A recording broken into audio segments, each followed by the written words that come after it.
All right, well, hello everyone, and welcome back. In this video, we are going to introduce structs and structured data in C++.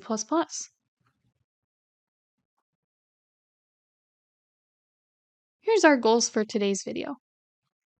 First, we will learn about how to implement structs in C++. We'll see that these are very useful tools which help us store sets of data. We'll also learn how to use the dot operator to access data inside a struct. Finally, we'll learn about some limitations of structs, and we'll see how we can use objects and classes as an improved version of structs in C++. Let's go ahead and get started with a quick review question from our prior video. So in this review question, we're being asked what the output will be from this C++ code shown here. And in the second question, this is just for fun. If you could adopt a pet for free right now, which one would you choose? And we'll see why we're talking about pets a little bit later. So take a moment, see if you can correctly answer these two questions. All right, let's briefly explain our first question. So in this question, we have declared this array named numbers. So we have our array, there's 5 elements inside. So we've got 10, 20, 30, 40, and 50. And you'll remember the name of an array numbers is actually a pointer, which points to element 0 in our array. So the name numbers is actually pointing at element 0, which currently holds the number 10. So now we're being asked to output asterisk numbers and asterisk numbers plus 3. So remember that asterisk returns the value that our pointer is pointing at. So asterisk numbers, this is going to give us the number 10 because numbers is currently pointing at element 0, which holds 10. What about this next item? You want to be careful here. Notice this is asterisk numbers plus 3. This is not the same thing as asterisk numbers plus 3 in parentheses. Due to order of operations, asterisk numbers plus 3, this will give us asterisk numbers, which is 10, plus 3, or 13. But if I have numbers plus 3 enclosed in parentheses, this would actually return numbers element 3, which is 40. So in this case, the correct answer is actually choice C. This code would output 10 and then 13. Our second question here is just for fun. So there's really no right or wrong answer here. But the reason why we bring up pet adoptions is because we're briefly going to discuss a case study. And we'll see that pet adoptions is one application where storing a set of data could be helpful.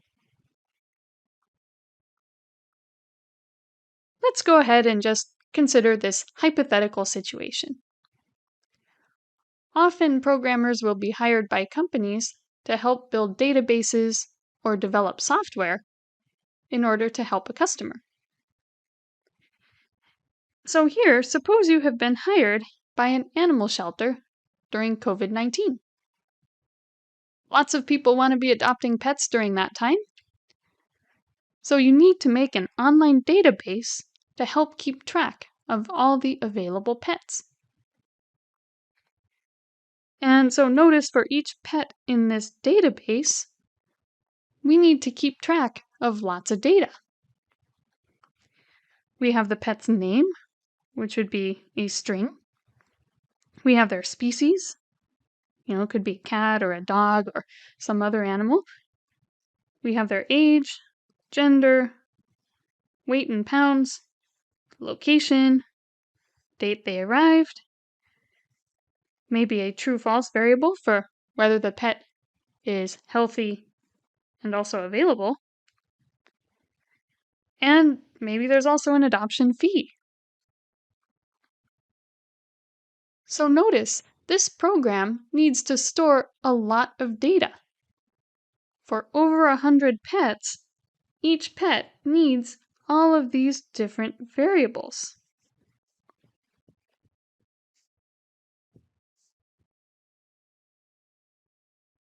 And notice that this situation is not just limited to pet adoption either.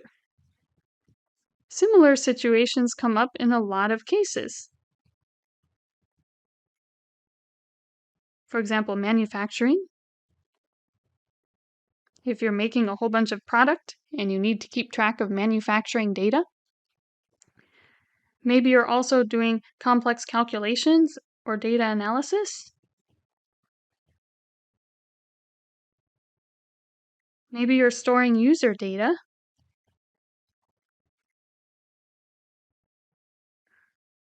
Maybe you're doing some other complex calculation. There are many situations where you need to store sets of data, large sets of data for many different products, people, or other applications. So let's consider this situation again. Suppose you were the programmer who was hired to track all this data. My question to you is, what would you do in this case? Suppose you only knew the skills that we have covered so far in this course. Which of the approaches would you use to store all of the pet data? Here are some ideas that use the skills that we've learned. Notice this first option, we could use a data file. So we could save all our pet data into a master data file containing all the variables for hundreds of pets. It could work. Might be kind of a pain to access data quickly. Might be a little hard to search through that data file, but it could be done. Another option is you could store the pet's data in a bunch of arrays or vectors. Maybe you use parallel arrays, where you could have each index of that parallel array correspond to a same pet.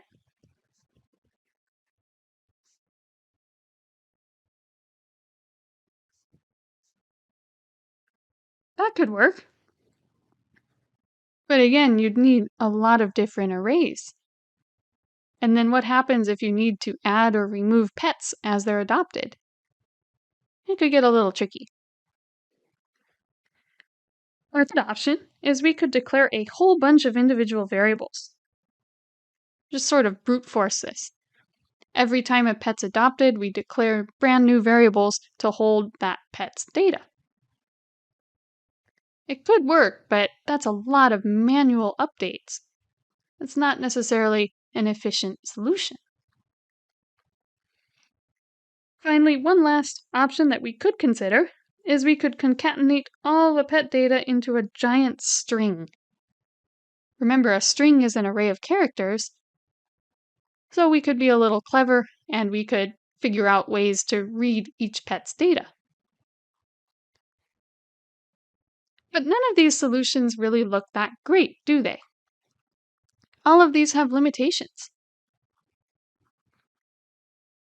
Here's a few of the limitations that we discussed.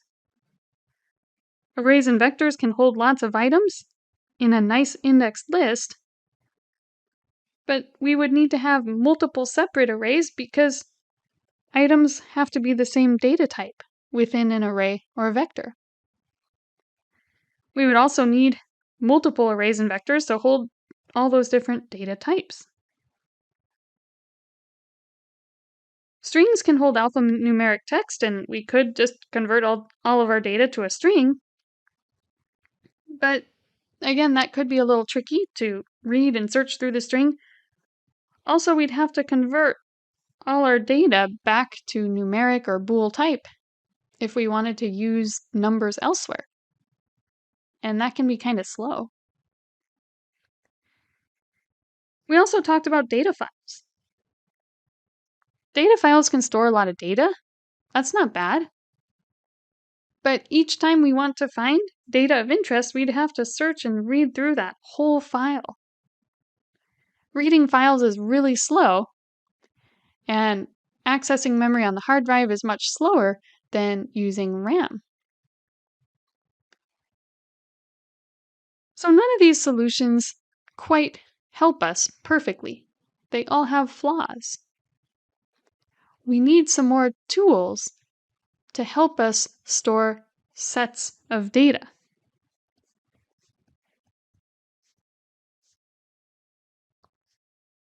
So none of these options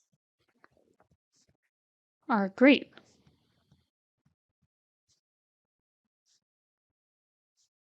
We need more tools to store a set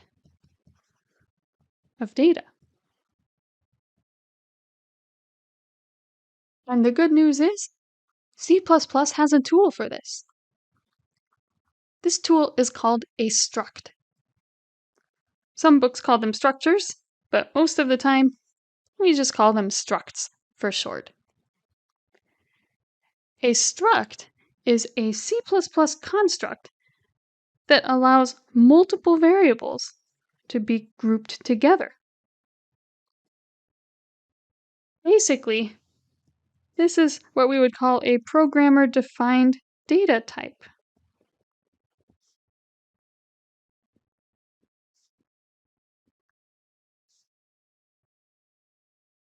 We get to choose what data we want our struct to hold.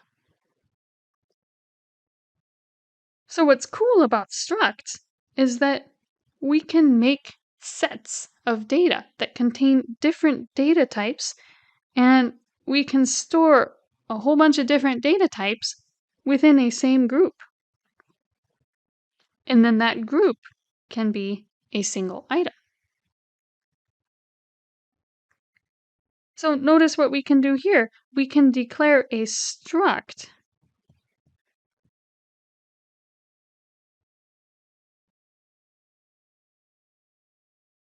called, for example, pet data. And in this case, where each struct contains the variables we need.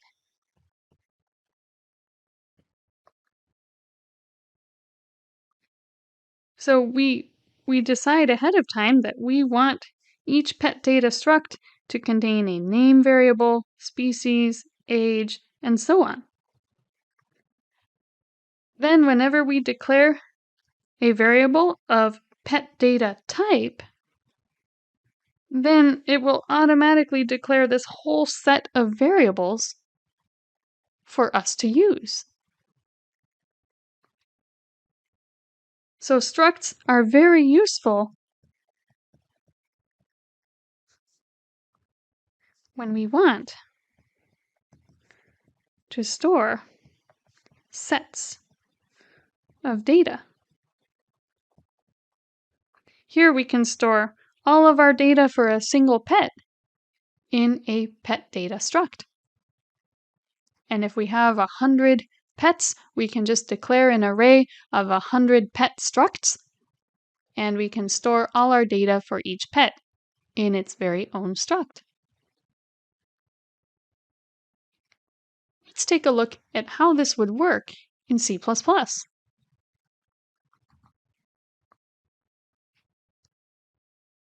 So here's an example of how we could declare a struct for our pet data.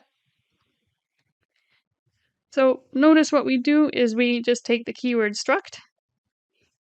Here we call our struct pet data, and inside these curly braces, we list all the variables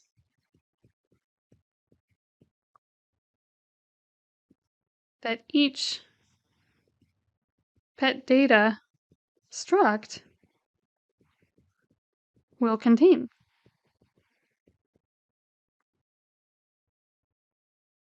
So every time we declare a pet data type variable, it will contain all of these member variables inside it. So rather than having to declare thousands of variables for all these different things, we simply write this declaration for the pet data struct, and then when it's time to declare a new pet, we can just say pet data,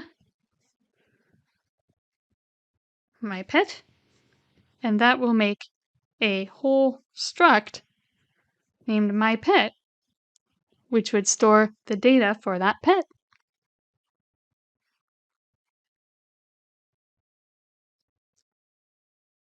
So let's take a closer look at how we actually declare and use structs. So here's the basic syntax that we need to do. First, we use the keyword struct, and then we give our struct a name. Notice that we do use an uppercase letter here. The uppercase letter, it makes it easier to tell that this is a programmer-defined data type.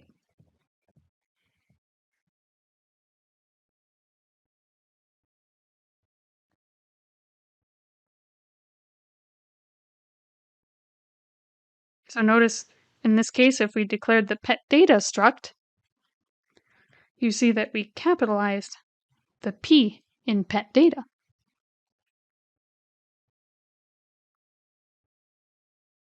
Notice that there is no semicolon right after the declaration, but we do put our semicolon after the curly braces.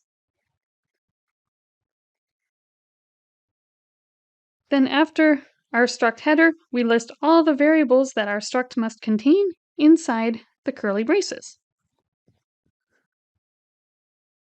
So this is where we define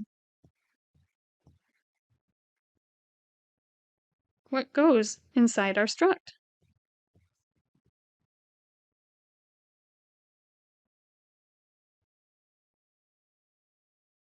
Notice this is a declaration, so we do need to put that semicolon at the very end of our curly braces.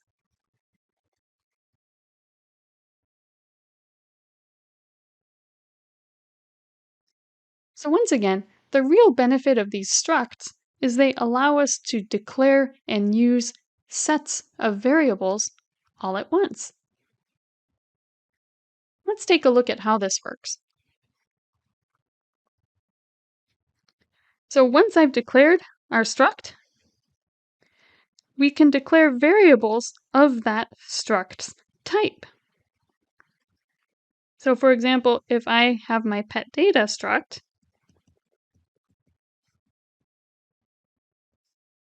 we can use it to declare pet data variables. So just like how we declare a variable like int by saying int number, we can say pet data pet1. And this would be declaring pet1, which is a variable of pet data type.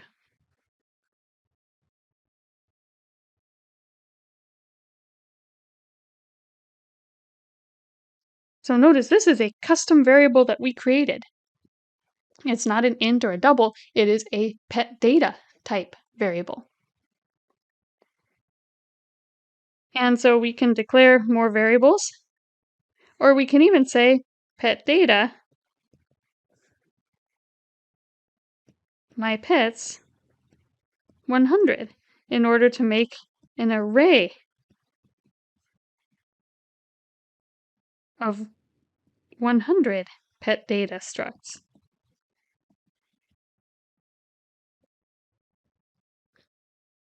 So notice, with just a few lines of code, we can declare all the variables we need in order to store the data for our pets. So structs can be extremely useful in applications where we have a lot of data and where we want to store everything in nice, neat sets, where each set is grouped together nicely.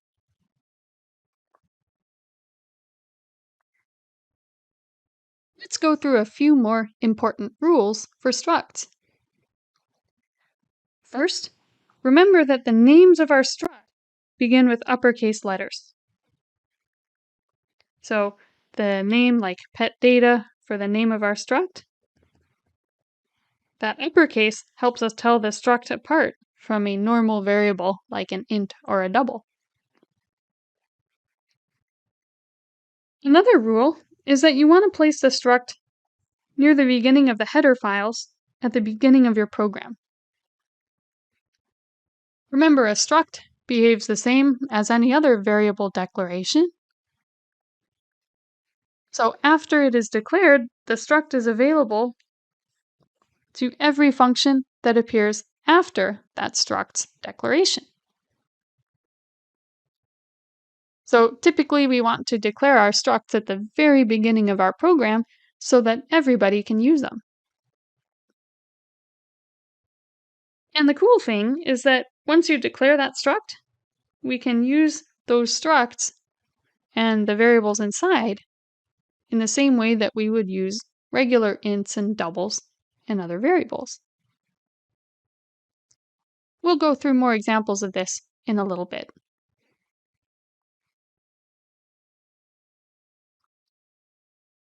Here are some additional rules that are good to know about structs. First, as far as scope, structs behave in the same way as other variables in C++. What that means is that structs are local to the function in which they are declared. So if we declare a struct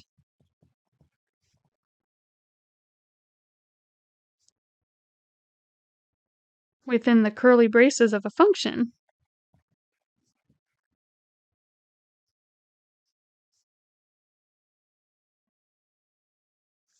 it will only exist in that function.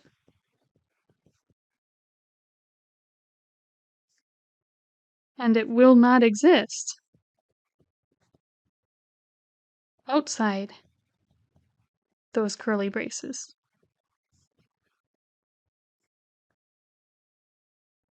So this is basically the same rules that govern other variables as well. That's why we typically like to declare our structs globally so that they're available to all the functions in our program after the declaration. Another thing to know about structs is they really are just another data type in C++.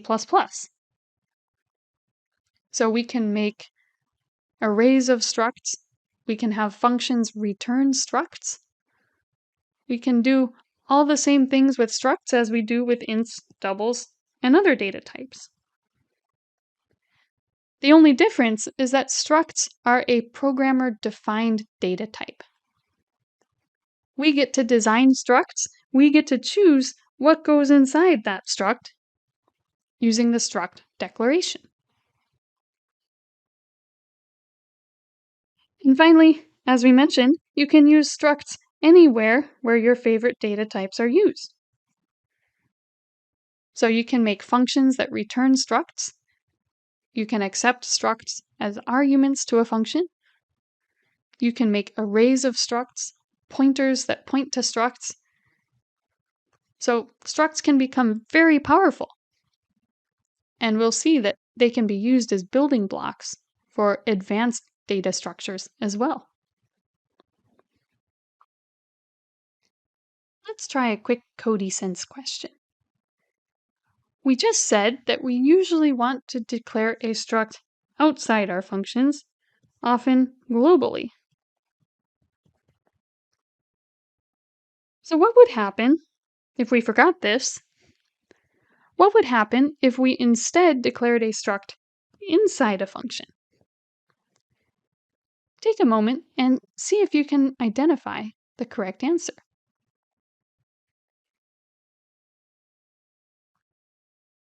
Well, let's go ahead and eliminate the incorrect ones.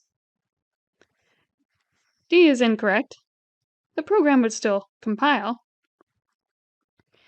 B is also incorrect. Potentially the struct could be used to declare multiple variables.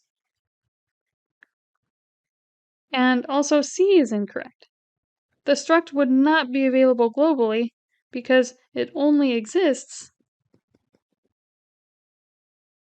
within the braces where it was declared. So the correct answer here is choice A. If we declare a struct inside a function, that struct would only be available to use in that function, and only after the struct was declared. This is why we normally declare our structs globally, because most of the time we want everyone to be able to use the struct. So typically structs are declared globally outside all of our functions.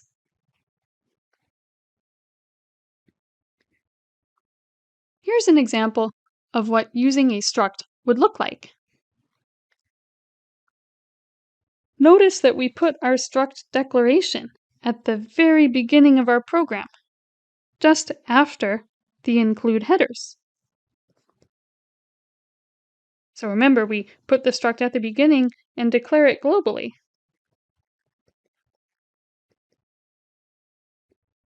This way, all the functions after the declaration can use it. So generally, for our course, we always want to put our struct declaration at the very beginning of our program. And once we've declared that struct, notice inside our main function, we can go ahead and declare individual sets of pet data type. So pet1 will be a whole set of data named pet1, and similarly, pet2, if we declare another pet data struct, we'll have a whole set of data for pet2.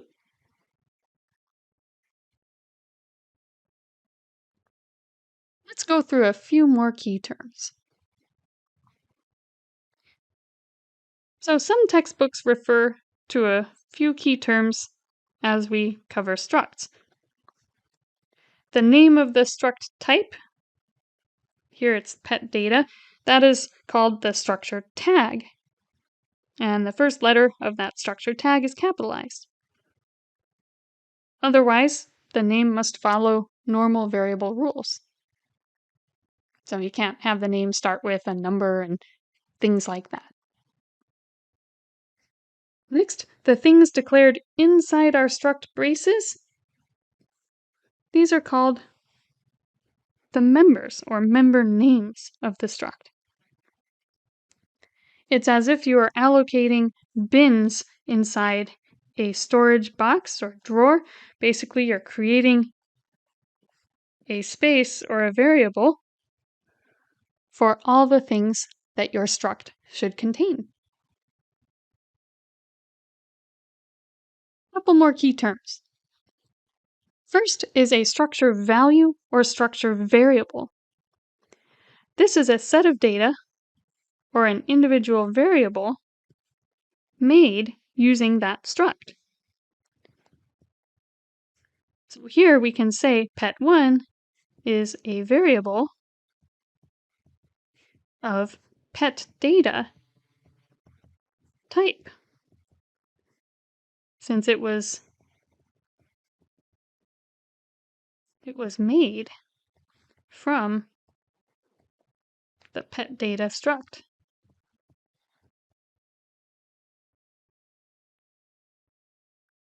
And then within a given struct, like within pet1 contains its own set of member values. So name, species, age, all of these are pet1's own variables for its struct.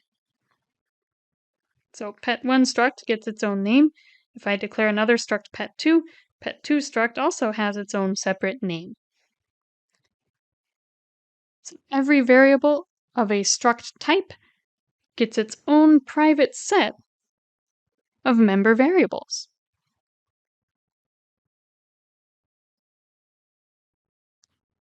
Let's go ahead and do a few practice questions. Let's try this first question. Which of these declarations uses correct syntax to declare the struct named car? See if you can identify the correct answer.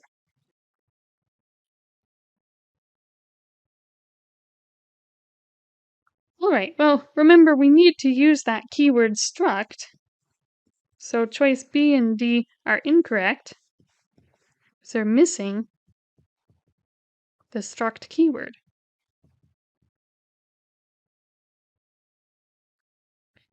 Choice A and C are very similar, but notice C is missing our semicolon.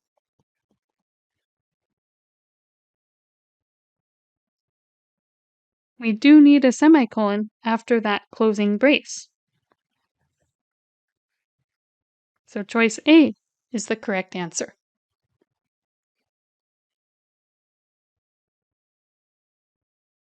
Let's try another question. Suppose I have this struct named car,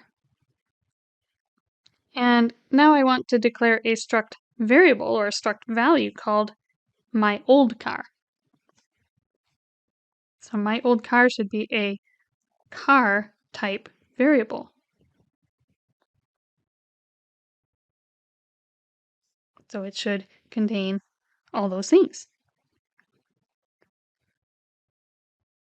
See if you can identify the correct answer.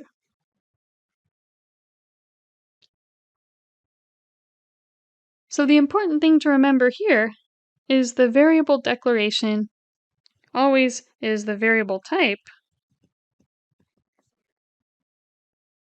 followed by the name and a semicolon. For example, we'd have int number char letter grade. So if I want to declare a car type variable, I just say car my old car. So in this case, choice B is the correct answer.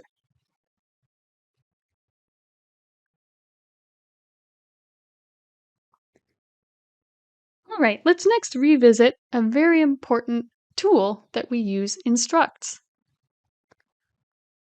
Do you remember the dot operator? Remember when we were using data files?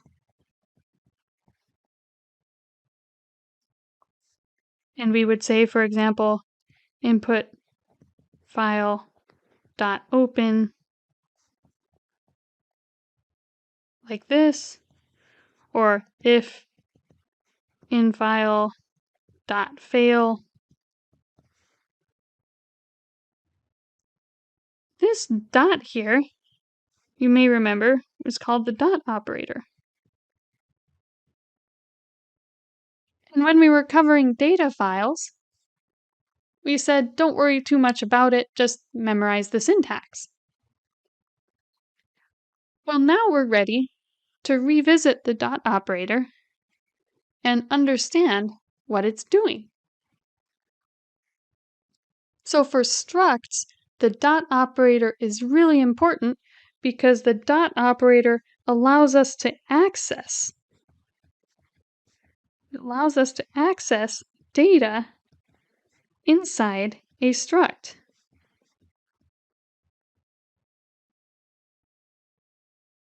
And so you'll notice how this works is we take the name of the struct variable that we want to get data from. So the name of the variable we want data from, then we have the dot, and then we have the variable we want to get. For example, suppose I had declared pet data pet1. If I say pet1.name equals Fluffy, that is going to set the name variable in the pet1 struct to be Fluffy. Or if I say cin pet2.name, that would copy the input from our keyboard into the name variable of the pet2 struct. You can even do things like getLine, where if I took getLine with cin, I could copy the name from a line of the keyboard into the pet2 struct. Or I can take my pet1.age and set it to 3.75 in order to update the age variable inside the pet1 struct to be 3.75.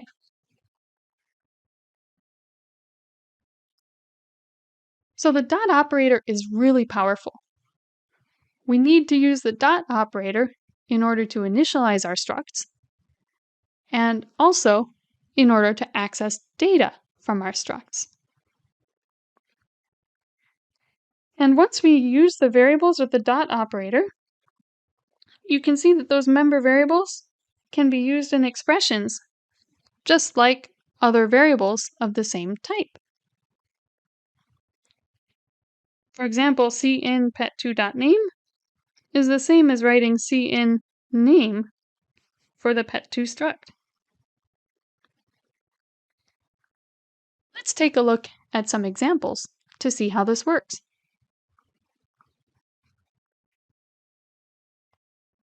So in this first example, let's look at how we can create a struct named employee.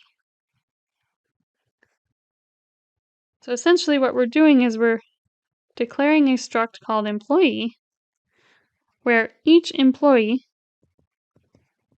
contains an int variable named employee ID, contains a string variable to hold the employee's name, and then we have double variables for the hours worked. We have a double variable for the pay rate, and we have a double variable for the gross pay. So each time we declare an employee struct, we can create this set of data. For example, suppose I declared employee, and we just call it maybe Bob. So if Bob is our employee, we could say Bob.empid equals 1, 2, 3. So if this was Bob's employee struct, empid would be 1, 2, 3. We could say Bob.name equals Bob. We can say Bob.hours is 40, and so on. So notice that the dot operator can allow us to initialize data into our struct. It can also allow us to access data from our struct. For example, cout Bob.hours, that would output 40.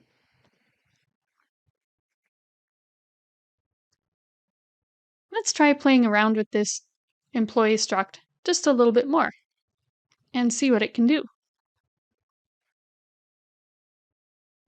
All right, so here we are inside CLion. And you see I went ahead and I put my include header. I also have include string since I'm using string. And I also went ahead and declared that struct for employee. Let's go ahead and try initializing this struct and outputting the data to the screen. So let's go ahead and try playing around with this employee struct. So if we want to declare an employee type variable, we use the name of our struct, which is employee, and then we can declare with the name of that variable. So here we could go ahead and say, maybe this is our employee named Bob. Or if we want to be more generic, we could say new hire. And then here we could then give that employee struct some information. So for example, we could say new hire dot imp id equals 99. New hire dot name, and we give it a name. Maybe this is Joe Smith. Notice since name is a string, I need to initialize my name with the string and put the text in quotes.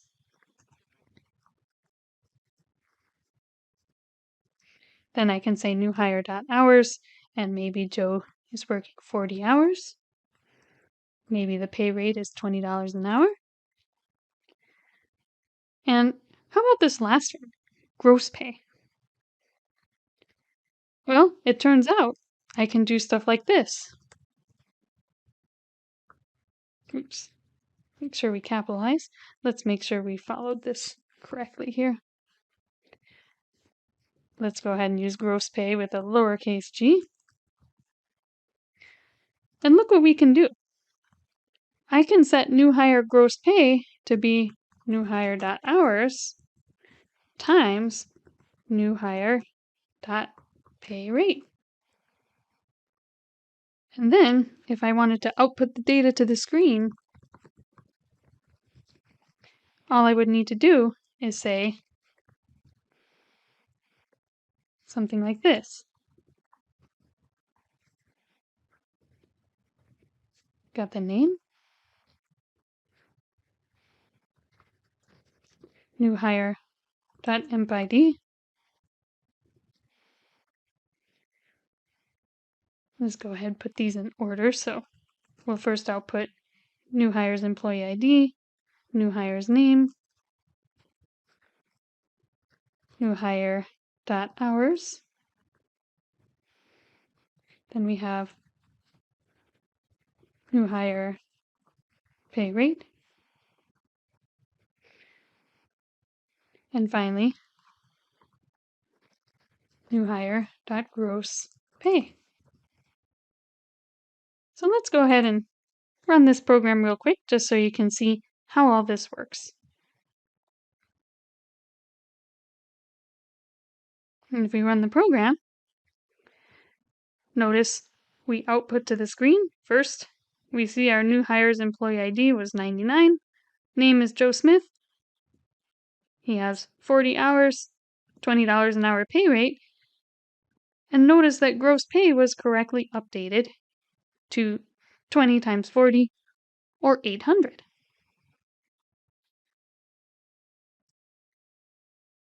It's also helpful to try running the debugger here, so I'll put a breakpoint on this line and run again. When we do this, we'll be able to see what that new hire employee struct looks like in the memory. So here, nothing has executed yet, but if I go to the next line of code, you can see that we now have this employee type variable called new hire. And if I open this up, notice that my employee struct contains its own set of variables. We've got ID, name, hours, pay rate, and gross pay. So if I follow along with this program, notice if I run the next line of code, employee ID got set to 99. The name got set to Joe Smith. Hours is initialized to 40. Pay rate is initialized to 20. And finally, if I step over one last time, my gross pay is set to 800.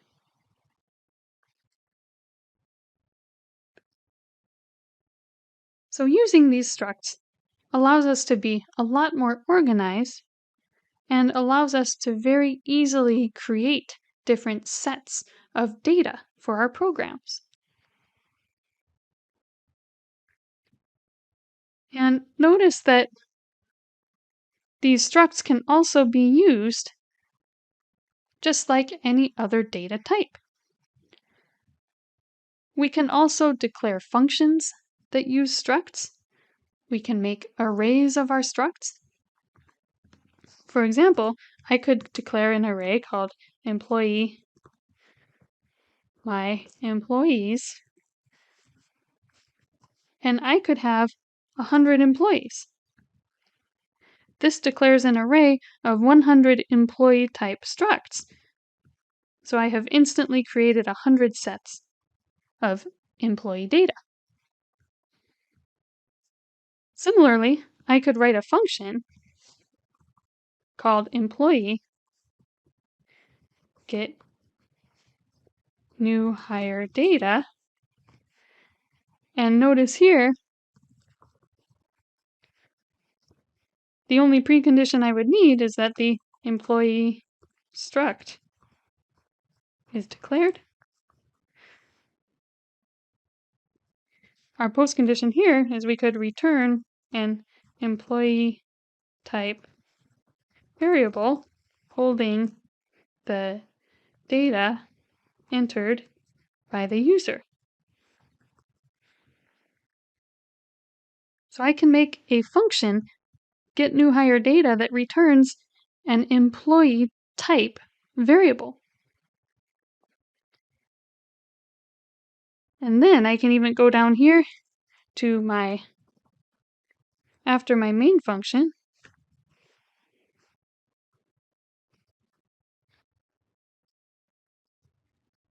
and I can write my actual definition for this function.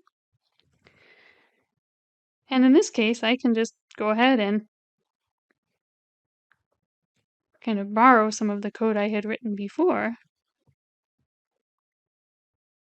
And notice what I can do is I could say, for example, my employees element 0 equals get new hire data. And this would call get new hire data to enter the data for employee 0.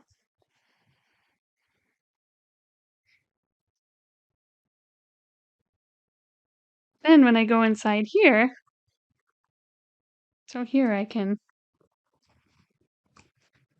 declare that employee struct.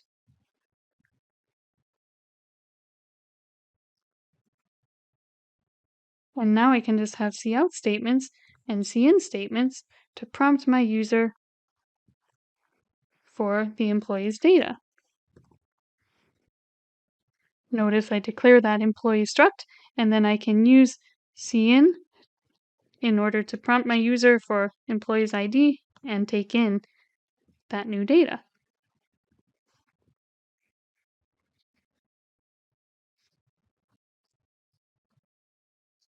So we can go through and enter all the different things. And finally, notice that their gross pay, we don't need to ask our user for that one. We can just take the data.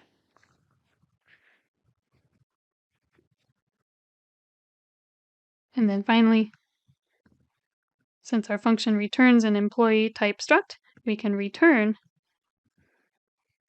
that employee struct back into main. Then here we can go ahead and output the data that we had just stored. Notice I now have this array of my employees where I updated my employees element 0. And now I can access that employee that I stored. I updated all of its data, and now I can output employee 0's data to the screen. So notice how powerful these structs are. They allow us to create custom sets of data. And then we can have our data very nicely organized.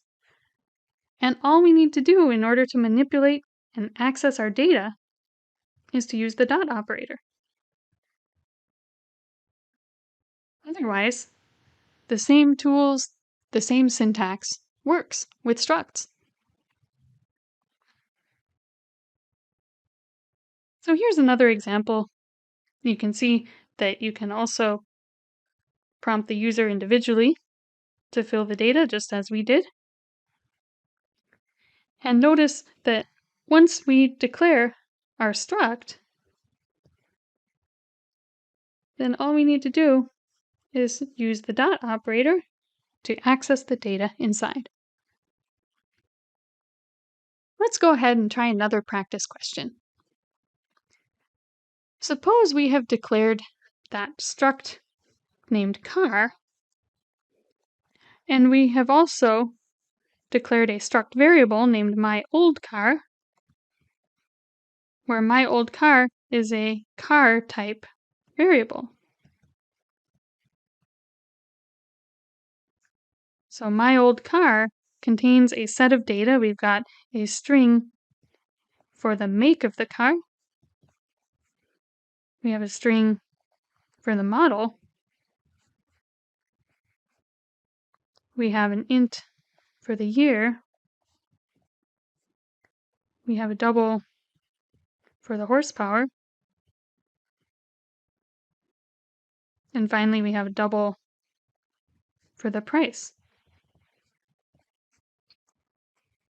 So we have all this data inside the myOldCar variable, which is a variable of car type. So this question asks, which line of code could be used in order to set the price of myOldCar to $1,000? See if you can identify the correct line of code.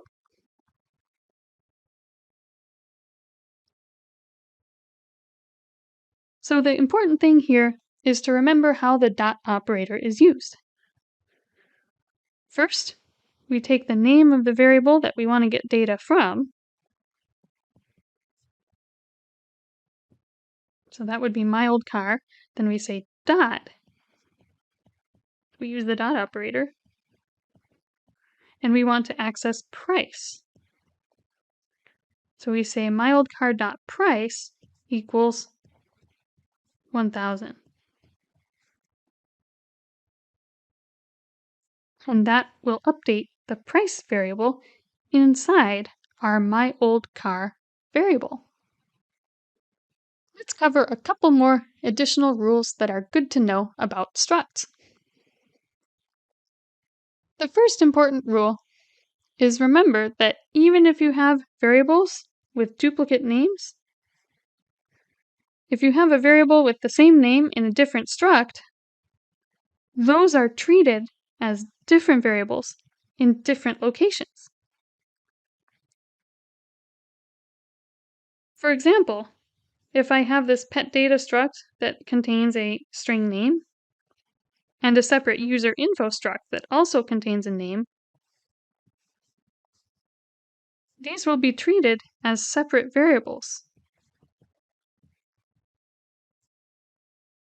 So as long as they're declared within separate sets of braces and in separate structs, you can have duplicate names inside different structs.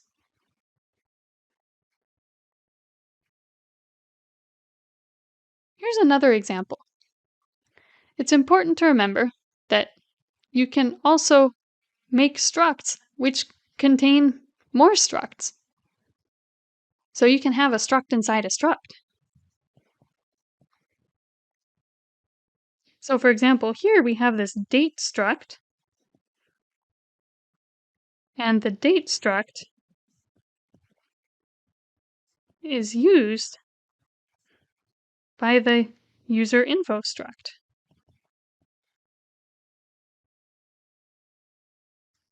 This is perfectly legal, but remember the date struct must be declared first so that it is available.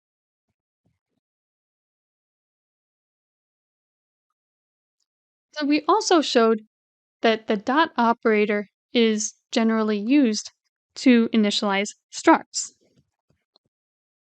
But there's also an alternate method for initializing structs that is sometimes used. So for our class, please use the dot operator to initialize structs. But if you see this alternate syntax, be aware that this also can work. So here, if I have that date struct, if I wanted to declare a date variable named birthday, if I initialize birthday to be 1/31/2001 in braces, that will initialize the variables in order. So here, the variables are initialized in order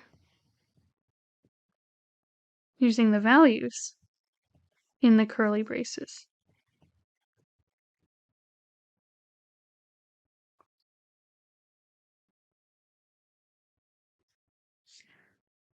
So this initialization method is not that commonly used in this class, but it's good to know about. Another thing to note about that curly brace initialization method is you can choose to partially fill the struct. However, you cannot skip over items. So if you do want to initialize using curly braces, just remember you cannot skip items, but you can partially fill.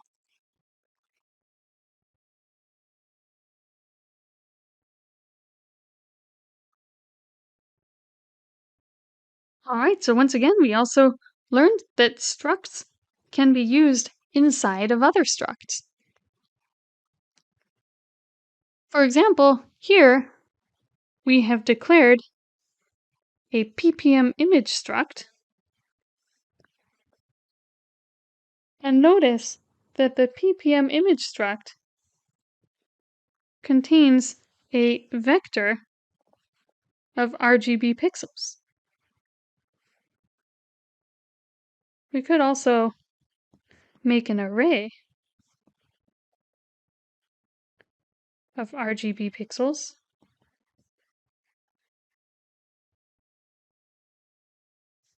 And if we did that, we would just say something like this. We would say RGB pixels, and we'd probably need to have some sort of rows or columns or some other dimension to specify. In this case, maybe we just use some constant like num pixels.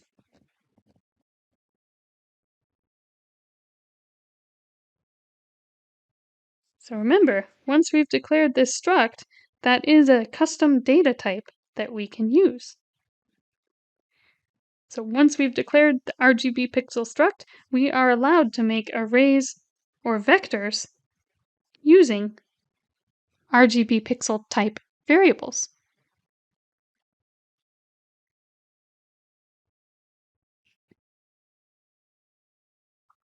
Here's a few more examples.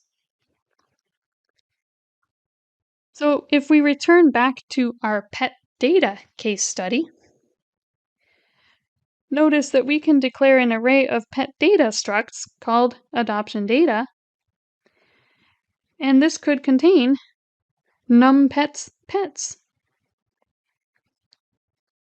Or if we wanted to use vectors instead of arrays, we could say vector pet data, adoption data. That would make a vector of pet data type. So as long as that pet data struct has been declared, we can use it at any point after the declaration. Just make sure that you have declared that struct globally so that all of your program and functions can access it.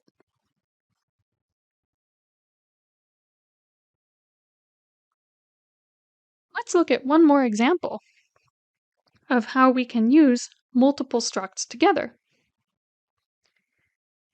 In this example, we have two structs. First, we declared a data point struct. So here, data point holds an x, y coordinate.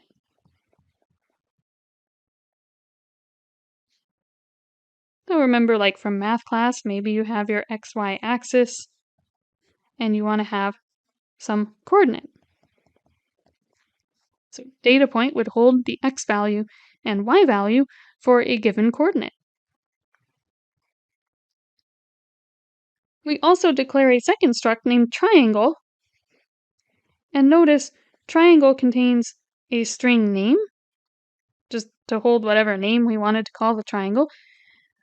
And also, it contains an array of 3 data point variables. So every triangle struct will contain 3 data point structs. And we can see in this example program, notice how we can actually use for loops and the dot operator to update all of the data inside our triangle struct. Especially notable is this part. Sometimes we need to use the dot operator more than once. So here, if we want to access the x and the y values in the triangle structs coordinates array, notice that we have to say new triangle dot coordinates to access our coordinates array, and then we have to say coordinates element I dot xval or yval in order to access the x value and y value. So we have to use the dot operator twice. First, to access the coordinates array within our triangle struct. And since that coordinates array is data point type, we need to use the dot operator a second time to access xval or yval within the coordinates array. And you can see that this program will allow us to go through and input x and y values and then output them back to the screen.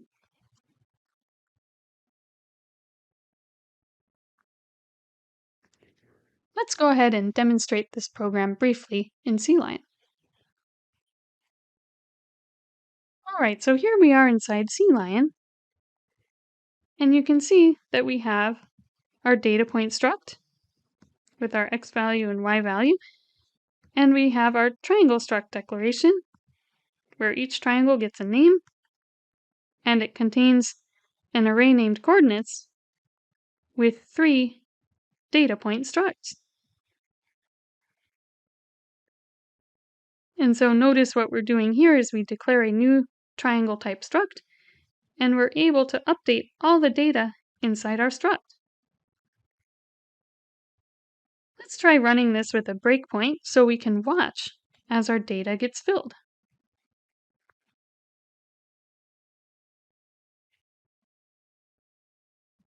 So first we declare a triangle struct named newTriangle. And notice that the newTriangle struct contains a string name, and it also contains that data point array. But notice that each element in coordinates is a data point struct. So each item inside our coordinates array is a data point struct containing an x value and a y value. So each triangle struct actually contains a name and then 3 sets of x and y values.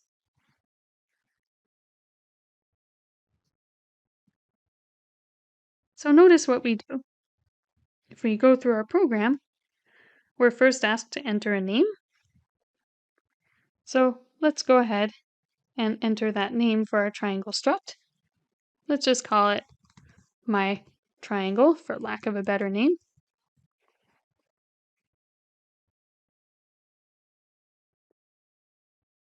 And then if we go ahead and step to the next value, we see that the name has been updated to my triangle, since that's what we enter. Next, we're entering a for loop. And inside this for loop, we're going to be able to go through and update each element of our coordinates array. So we go ahead and enter our loop. Now we're going to be prompted to enter the x value for our very first coordinate. That's coordinate 0, so it's a data point struct. We want to update that x value. So here we are prompted to enter our x value. We'll just give it the value 0.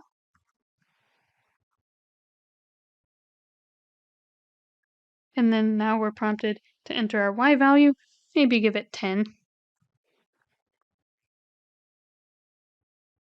And now if we go back into our loop, look, you can see that our x value and y value inside our coordinates array, element 0, are now holding 0 and 10.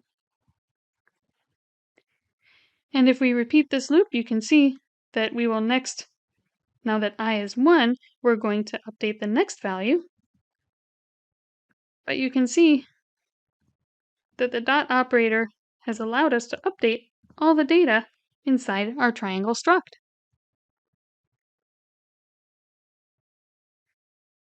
And now finally we can go ahead and output all the data to the screen.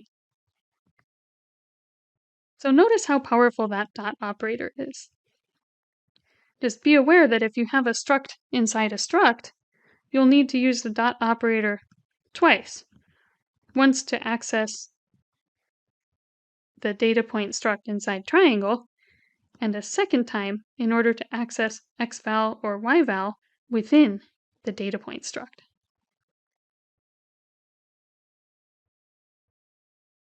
Let's cover a few more rules with structs before we end for today.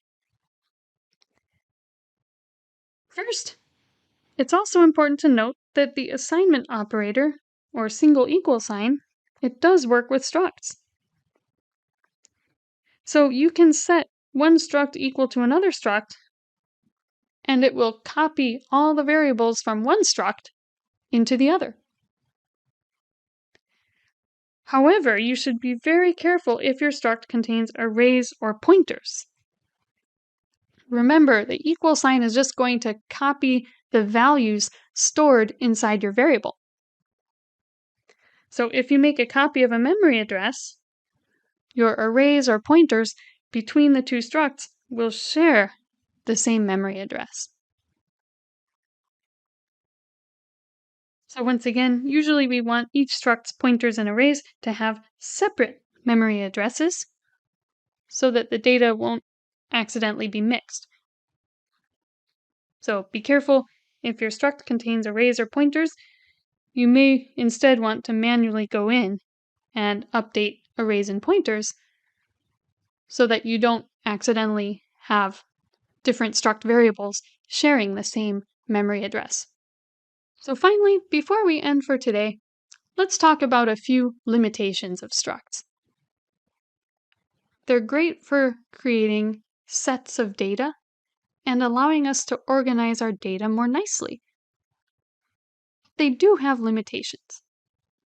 First, structs are used to store data, but they're not generally used to store functions. And so the one issue with this is if we have a whole bunch of data and we need to make changes to our data or our functions, we have to modify both our structs and the functions in our program. This might not seem like a big deal for this class, where our programs and data are relatively small. But think about situations where you might have a massive program with tons of data. It can be a big problem to have data and functions separate from each other. It would be convenient if we could bundle our data and our functions together into a struct-like data type. But structs, again, are generally not used to store both data and functions.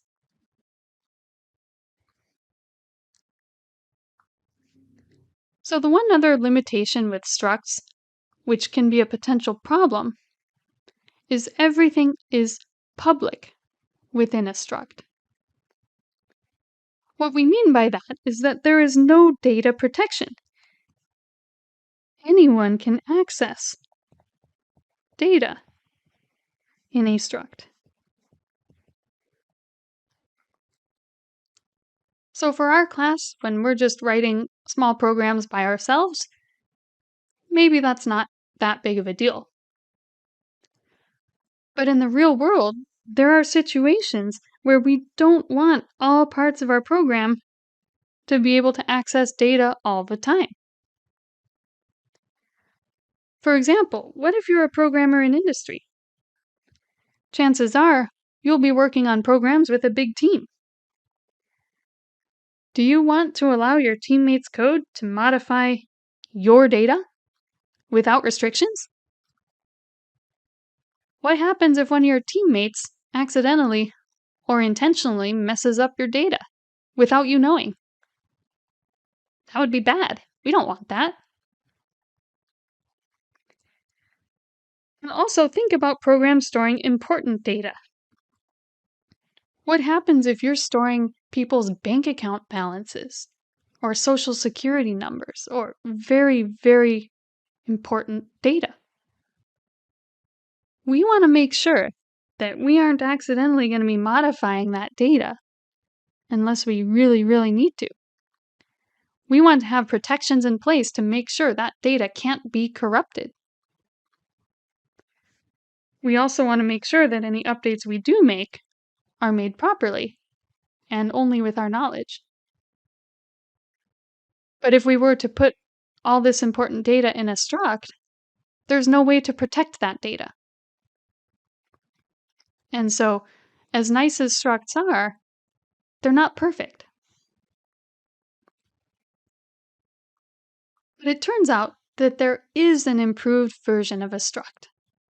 that is called a class. So classes are improved structs that have more capabilities. A class has the capability of encapsulation. That means we can combine both data and functions together in order to make self-contained modular programs. This overcomes the first limitation that we identified. Also, classes allow us to do what's called data hiding. We can make some of our data public, so anyone can access it, and we can declare other things to be private to help protect our data. And so when we talk about object-oriented programming, that is using classes and objects. An object is an instance of a class in the same way that a variable is an instance of a struct. And we'll see in our next video, we'll learn how to declare and use classes and objects. And we'll see that classes and objects together can allow us to do some very powerful things using object-oriented programming. So let's go ahead and wrap up here for today. Please make sure you get comfortable declaring and using structs in programs. And go back through our examples if you need. Also, make sure you get familiar with the dot operator. It's a very important tool to access data inside a struct. Finally, make sure you can describe the limitations of structs. And in our next video, we'll learn about how classes and objects allow us to overcome some of these limitations, and they allow us to do object-oriented programming.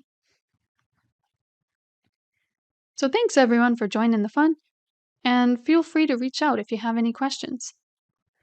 We'll see you all in the next video.